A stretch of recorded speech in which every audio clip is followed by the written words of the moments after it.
धनुषा प्रहरीले 27 जना चोरलाई पक्राउ गरी सार्वजनिक गरेको छ।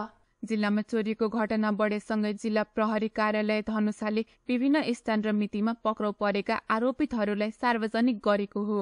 पक्राउ पर्नेहरूमाथि खानेपानीको कल चोरीदेखि मोटरसाइकल तथा गरगहना चोरीको आरोप छ। बुधबार पत्रकार सम्मेलनको आयोजना गर्दै जिल्ला प्रहरी कार्यालय धनुषाले सार्वजनिक गरेका चोरहरूमध्ये अधिकांश 15 देखि 33 वर्षसम्मको उमेरको समूहका युवकहरू छन्। पक्राउ पर्नेहरूमा बलिराम मण्डल, सुशील पन्जियार, सुनिल मुखिया, मुकेश शाह, दिवेन्द्र मण्डल, रितेश गुप्ता, रञ्जित दास, नवीन कुमार यादव, सोनु कुमार सहनी, राजकुमार यादव, सञ्जीव राम, इन्दल राम, नारायण शाह, साजन मुखिया, सलमान मुन्सुर, एलुन खान, गुड्डू महतो, राम प्रवेश महतो, मुकेश गुप्ता, मणिशंकर यादव, सौरभ यादव, राम गणेश शाह, अजय मण्डल, कुन्दन गुप्ता, विमलेश कुमार महासेठ, उमेश दास र शुभम कुमार शाह रहेका छन्। जिल्ला प्रहरी कार्यालय धनुषाका प्रवक्ता प्रहरी नायब उपरीक्षक वेद प्रसाद गौतमले लागू औषधि सेवनकर्ता, रोजगारीको कमी, हाइफाई लाइफ र खर्चिलो तथा भड्किलो जीवनशैली, महँगा गाडी, मोटरसाइकल, ब्रान्डेड सामान लगाउने लोभमा सजिलो अर्थ आर्जनको माध्यम बनाएर साथी संगतको कुलतका कारण उनीहरूले चोरी गर्ने गरेको बताए। चोरी परिचालन गरेका छौँ। अनि यो चोरी गरेपछि हामीले अलिकति यहाँ एउटा चाहिँ के समस्या देख्यो भने चोरीमा जारी नदिने प्रवृत्ति भएको हिसाबले उहाँहरूले हामीलाई भर्सक उहाँहरूलाई हामी कन्भिन्स गरेर चोरीमा जारी लिन्छौँ। यदि उहाँहरू जारी दिन नमान्दाखेरि उहाँहरूलाई चोरहरूलाई त्यो चोरी गर्ने मानिसहरूलाई चाहिँ हामीले अभद्र व्यवहार अन्तर्गत मुद्दा दर्ता गरेका छौँ। यो जति पनि चोरी गरेको छ यो हाम्रो अहिलेको यो आर्थिक वर्षको हामीले किलाएर हेर्दाखेरि चोरीका प्रकृति र कारणहरू रहेछन्। विशेष गरी यो सिसिटिभी निगरानी नभएका टाढा राखेका घर पसल दिनमा पनि कोही नहुने रातमा ताला लागेको अवस्थामा त्यो ताला फोडी गरेको देखियो। यसको चोरीको प्रवृत्ति रातको समय विशेष गरी 12 बजेदेखि 4 बजेको बिचमा चोरी भएको देखियो। अनि मोटरसाइकल चोरीको सम्बन्धमा सरकारी कार्यालयहरू, अस्पताल पार्किङ स्थल, बिहे हुने कार्यक्रम स्थलहरूमा र पार्किङ गरिरहेको ठाउँमा लक तोडेर अथवा डुप्लिकेट साँचो प्रयोग गरेर पनि मास्टर साँचो प्रयोग गरेर पनि चोरी गरेको देखियो। यो चोरीको प्रकृति के रहेछ भने हामीले यसलाई अनुसन्धान गर्दाखेरि प्राय चोरीमा संलग्न हुने व्यक्तिहरू 16 देखि 25 वर्षको उमेरको देखियो। प्राय जसो चोरीमा संलग्न हुने व्यक्तिहरू केही न केही रूपमा लागु औषधको प्रयोगकर्ता, सेवनकर्ता देखियो। आर्थिक अवस्था कमजोर भएकोले जनकपुरमा डेरा गरेर बस्ने लागु औषध सेवनकर्ता पनि चोरीमा संलग्न रहेको देखियो। मान्छे नभएको घरमा ताला फोड्ने र चोरी गर्ने देखियो। मोटरसाइकल लक तोड्न मास्टर की नै प्रयोग गरेको देखियो र 12 बजेदेखि 4 बजे अघि पनि भनिन्छ त्यो बिचमा चोरी भएको देखियो। अनि मोटरसाइकल चोरीमा विशेष प्रकृतिको अपराधिक कार्यवृत्ति पत्ता लगाउन अलिक कठिन भएकोले यो जो पनि चोरी भएको संलग्न देखियो। अनि चोरी भएका मोटरसाइकल तत्कालै खुल्ला बुडाउनु भएको हिसाबले भारतमा लगेर बेचेको पनि देखियो। एउटा स्वीकारेको हुन्छ, 3टा उसले लगेर त्यहाँ गरेर बेचबिखन पनि गरिसकेका छ। सीतामढी भन्ने ठाउँ, भारतको सीतामढी भन्ने ठाउँमा उसले बेचबिखन गरेका छ। अनि चोरी हुने कारण चाहिँ लागु औषधको लत परेकाले लागु औषध खरिद गर्न पनि चोरी गरेको देखियो। अनि लेबरको काम गर्ने मान्छेले भने जस्तो काम नपाउने र तलब नपाएर पनि उसले चोरी गरेको देखियो। अनि रोजगारीको अवसरको कमी पनि भन्यो धेरैले। अनि भारतीय सीमा नजिकै भएको हिसाबले चोरी गरेर उतातिर लुक्ने र उता यतातिर लुक्ने प्रवृत्ति पनि देखियो। अनि अलिकति हाइफाई लाइफ र खर्चिलो तथा भड्किलो जीवनशैली पनि देखियो। यहाँ मोटरसाइकल, बुलेट मोटरसाइकल लगेर पनि चोरी गरेको देखियो होइन। अनि मोटरसाइकल चोरी गरेर खुल्ला सीमा नजिकै भएको हिसाबले सीमा पार गर्न हिसाबले सजिलो भएको चोरी गरेको देखियो। र महँगा गाडी, मोटरसाइकल र ब्रान्डेड सामान लगाउने र सजिलै आर्थिक कलेक्सन गर्ने पनि खालको मोडस अपरेन्डी पनि देखियो यसमा। र साथी सङ्गतको कुलत र पियर प्रेसर पनि देखियो। अब हामीले चाहिँ यसलाई के गर्दैछौँ नियन्त्रण भन्दाखेरि हाम्रो टोली परिचालन गरेका छौँ। हामीले राति एम्बुस गरेका छौँ, सादा वर्षमा परिचालन गरेका छौँ। र अहिलेसम्म हामीले यो आर्थिक वर्षमा चाहिँ चोरी मुद्दा दर्ता जम्मा हामीले 96 गरेका छौँ। अनि चोरी मुद्दामा चाहिँ 97 जना मानिस पक्राउ गरेर हामीले कानुन बमोजिम कारबाही गरेका छौँ। अब चोरी पक्राउ गरी आएको तर पीडितले चाहिँ जारी दिन नमागेको अघि जुन कुरा यहाँ आएर मैले भने त्यसमा 330 वटा मुद्दा दर्ता भएको छ।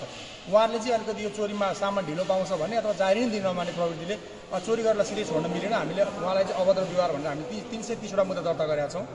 र चोरीमा पक्राउ परिआएको तर पीडितले जाहेर नदिएको मानिसहरू हामीले 400 जना नियन्त्रणमा ल्याएका छौँ। अनि यो अहिले चाहिँ अभद्र व्यवहार चलाएर यो चोरी नै हो तर कति जारी दिएर कति जारी नदिएर पनि हामीले 27 जना चाहिँ अहिले रनिङ मुद्दा चाहिँ हाम्रो 27 जना चाहिँ चोरीमा जुन अहिले भर्खरै हामीले पत्रकार सम्मेलन गऱ्यौँ उहाँहरू सबै चाहिँ कुनै न कुनै मोटरसाइकलदेखि लिएर मोबाइल चोर र यो दमकलहरू मोटरहरूसम्म चोरी गर्नेहरू छ। अनि चोरी गरेर मोटरसाइकल चाहिँ हामीले 69 वटा फिर्ता गरेका छौँ। त्यस पछाडि अहिले हाम्रो एसपी साहब आएपछि हामीले 41 वटा फिर्ता गरिसक्छौँ जुन मोटरसाइकलहरू हामीले चोरी गरेको। र चोरी गरेर हराएको मोबाइल हामीले 223वटा फिर्ता गरेर सम्बन्धित व्यक्तिलाई बुझाएका छौँ र यो विभिन्न चोरी गरेको अथवा भन्सा छली गरेको चाहिँ हामीले 7,35,24,841 रुपियाँ बराबरको हामीले सामान भन्सार बुझाएका छौँ र मानिसहरू 43 जना पक्राउ भएको छ। र चोरीको घटना पछाडि कारागारमा कसरी गयो भने रेकर्ड यहाँलाई आउन सक्ला। जिप्राका धनुषाबाट जम्मा 130 जना, त्यसमा चोरी मुद्दा शीर्षकमा झुम्का कारागारमा 2 जना, जलेश्वर कारागारमा 9 जना, सिन्धुली कारागारमा 25 जना गरेर जम्मा 36 जना। अनि जुन चोरी हुने तर चोरीको जारी नदिएको अभद्र व्यवहारमा झुम्कामा छैन, जलेश्वर कारागारमा 1 जना, सिन्धुली कारागारमा 93 गरेर जम्मा 94 जना पनि अहिले कारागारमा बसेको अवस्था छ। र अघि हामीले 27 जना जुन प्रेस रिलिज गरौँ उहाँहरूको नाम पनि छ, नामसहित हामीले के सामान चोर्नु भएको छ यहाँ छ। यो 27 जना चाहिँ पछि यहाँलाई म पे गर्दैछु। हस्, धन्यवाद। पक्राउ परेकाहरूले चोरी गर्नका लागि घरमा नरहेको तथा सीसीटीभीको निगरानीबाट टाढा रहेको घरहरूलाई टार्गेट गरेर चोरी गर्ने गरेको पाइएको हो। यस्तै सरकारी कार्यालय, अस्पताल, विवाह स्थल लगायतका ठाउँहरूमा पार्किङ गरेर राखिएको मोटरसाइकलहरू चोरी हुने गरेकोमा प्रहरीले विशेष सुरक्षा आयोजन बनाई खटेपछि उनीहरूलाई पक्राउ गरेको डीएसपी गौतमले बताए। नखटेको होइन, तर विशेष सुरक्षा योजना बनाइसके पश्चात हामी 25 जना इन्सपेक्टर साहबको कमान्डमा चाहिँ हामीले खटाएका छौँ र लोकल युनिटबाट छुट्टै खटिने चाहिँ 2-3 जना त्यो छुट्टै गर्दाखेरि लगभग चाहिँ हाम्रो 60-70 जना हाम्रो चाहिँ टिम खटिन्छ। हामी जति बेला पनि हामी चाहिँ अलर्टमै छौँ। अहिले पनि हाम्रो टोली जुन ठाउँमा मोटरसाइकल पार्किङ छ, जस्तै जिल्ला प्रशासन कार्यालयदेखि मालपोत कार्यालय नापीसम्म हस्पिटल एरियामा छ र फुलचोक एरियामा पनि अलिक चोरी बढ्ने भावना त्यो साइडमा छ। हामी त्यसरी पनि अहिले पनि हाम्रो टोली खटिरहेछ र अहिले जुन खटिया छ जुन रूपमा जस्तै पत्रकार साथीहरूको अथवा पब्लिकको जनगुनासो आयो कि चोरी बढ्यो भन्ने हिसाबले आज तपाईँहरूको समक्ष फेरि पेश पनि गरेका छौँ। 26 जना रिसेन्टली हामी अहिले छ र अन्य झुम्कादेखि लिएर अन्य कारागारमा पनि हामीले चाहिँ अहिले रिसेन्टली 90 जना त उसमा हाम्रो बसिरहेछ त्यो उसमा विमानमा कारागारमा जलेश्वरमा पनि छ, झुम्कामा पनि छ। अब यो हिसाबले अलिकति हामी प्रोएक्टिभ पुलिसिङ गरिरहेछौँ, त्यसबाट हामीलाई केही उपलब्धि पनि प्राप्त भएको छ। मोटरसाइकलहरू धेरै मात्रामा प्राप्त गरेका छौँ। अब विशेष गरी चोरहरू चाहिँ के छ भन्दाखेरि यी सामानहरू चाहिँ तत्काल बेचबिखन गर्ने भने यहाँनिर हामीले जति सोधपुछ गर्दा पनि त्यो हामीले 2-4वटा अलिकति सुनचाँदी चोरी भएको छ। त्यो सुनचाँदी हामीले जुन रूपमा उसमा चाहिँ मुसुल्कमा उहाँले भन्नुभएको छ त्यो अनुसारको परिणाममा चाहिँ उल्लेख्य रूपमा हामीले उपलब्ध गर्न सकेका छौँ। तर मोबाइल, मोटरसाइकलहरू उल्लेख्य मात्रामा चाहिँ हामी सवारी धनीलाई चाहिँ जिम्मा लगाएका छौँ। एउटै कुरो अघि प्रवक्ता सरले पनि भन्नुभयो कि हाम्रो चाहिँ समस्या भनेको तत्काल सामान पाइसकेपछि पीडितले मलाई अहिले नै चाहियो, मैले चाहे जाहेर दरखास्त दिन नपरोस् भन्ने उहाँहरूको चाहना छ। अदालती प्रोसेस उहाँले त्यो जुन राखिन्छ प्रमाणको रूपमा त्यसले गर्दाखेरि उहाँलाई झन्झट भावनाले उहाँले जारी मान्नुभएको छन्। तैपनि प्रहरी प्रतिवेदनका आधारमा र अन्य मुद्दाहरू सल्लाएर उहाँहरूलाई चाहिँ हामीले खडाभन्दा खडा कारवाही गरेका छौँ र हामीले चाहिँ उहाँहरूलाई कारागारमा पठाइरहेको छौँ। ट्याब्लेट खाने छ, लेबरहरू पनि छ। अब अहिले धेरै यो 1 महिनामा चाहिँ अलिकति चाहिँ धेरै अलिक बृहत रूपमा चाहिँ बढेर अनि बृहत रूपमा हामीले समाते पनि छौँ। र अघि हामीले उनको चाहिँ कारण के हो भन्दाखेरि विशेष रूपमा चाहिँ बेरोजगारी छ, लागु औषध सेवन छ। 2-4 जना त्यसमा भड्किलो जीवनशैली रूपमा चाहिँ प्रयोग गर्ने, उनलाई चाहिँ खानपिन आफ्नो परिवारदेखि लिएर अलिक भड्किलो जीवनशैली गर्नलाई उनीहरूले त्यो चोरी गरेका छन्।